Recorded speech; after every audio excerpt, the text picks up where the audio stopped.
Hey Internet, Nerdlocker.com here, and we've got Marvel Entertainment news for you. Starting off with a little word of mouth or talking stuff from Kate Mara from the Fantastic Four movie, Sue Storm. She basically said that she's never read comics, she's never liked reading comics, and she was going to kind of research this movie. Which is cool. And Josh Trank was like, hey, don't, because what we're doing is not the comics, so don't even worry. Okay, so I got really pissed about this the first time I read it. I was like, whatever, dude, get out of here. And then like I read it again, and it was kind of like, they're not basing it off of established storylines. Like if you're really reading between the lines, the way it's worded is like, yes, it's the characters, yes, it's everything, but it's not based off of like what you would know. Like it's not going to be a reimagining of like the first time we meet Mole Man, or like the first time the Ultimate Nullifier is created to fucking defeat Galactus or whatever. Like it's not going to be like that. It's going to be like Josh Trank's version of them getting the family together, getting the band together.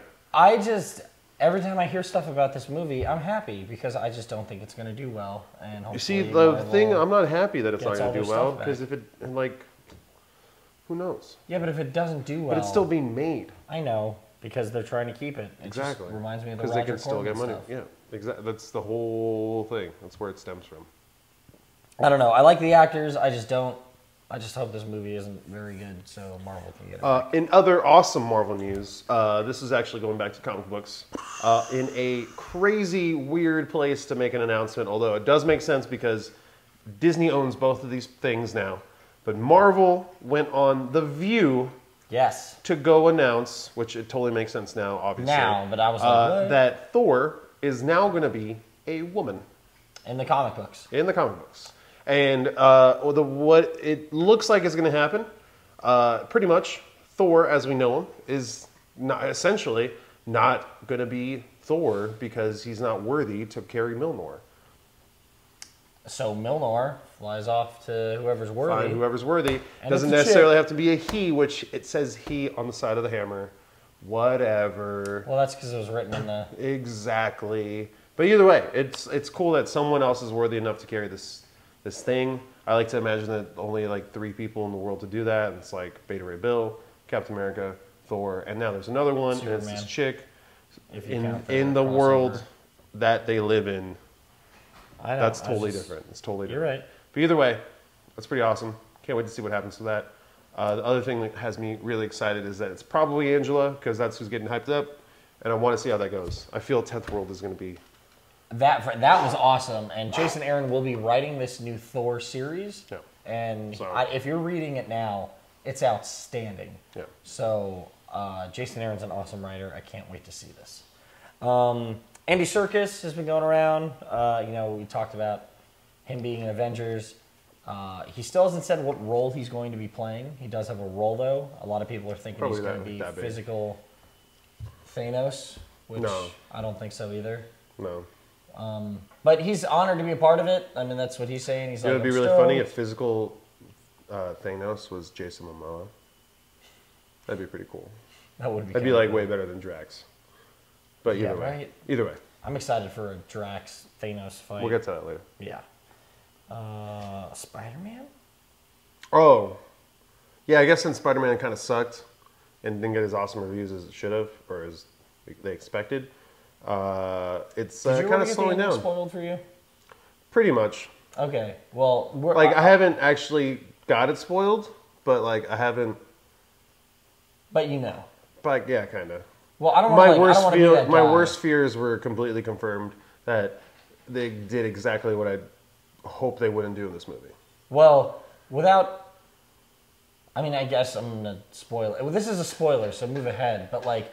The whole thing with the second movie is that, like, you spend the whole first movie Spider-Man having relationship troubles, and this movie, it's like the same thing, and then they finally figure it out, and they, like, make out all, like, sexy. They're like, oh, I love you too.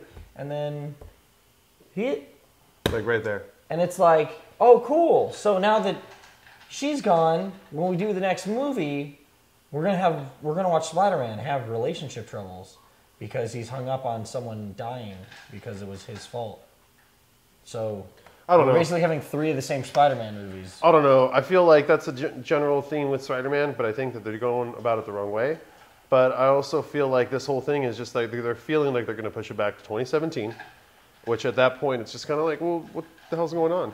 They have all their hands tied up in Sinister Six, and the Venom movie, all this other crap. It's like, just make Spider-Man good first and then figure it out from there. Just focus on the movie being good before you start going, oh my God, like, what are we going to do with this? Oh my God, it's so crazy. Yes. I mean, I liked Spider-Man too, but I think there were parts of it that could have been better. Yeah. But I don't know. Just hopefully they figure it out. Or, like, you know, I hope everything does. Go back to Marvel. Because that would be the best. Lastly, they started filming Netflix's Daredevil. Yes. And there's a little scene online, literally some kid screaming, I can't see! Like, it's someone filming from across the street. Yeah. But the point is they started filming, and that's awesome. And I'm stoked. It's going. It's there. And it's happening. And we're ready for it. And we're going to get the whole season at once. I'm already pretty much caught up with, I did 2 Netflix series, the best ones that everyone talks about, and they're both awesome. We'll start watching some more. Maybe those will be awesome too. But I feel like this is going to be good because it's Daredevil and he's a great character.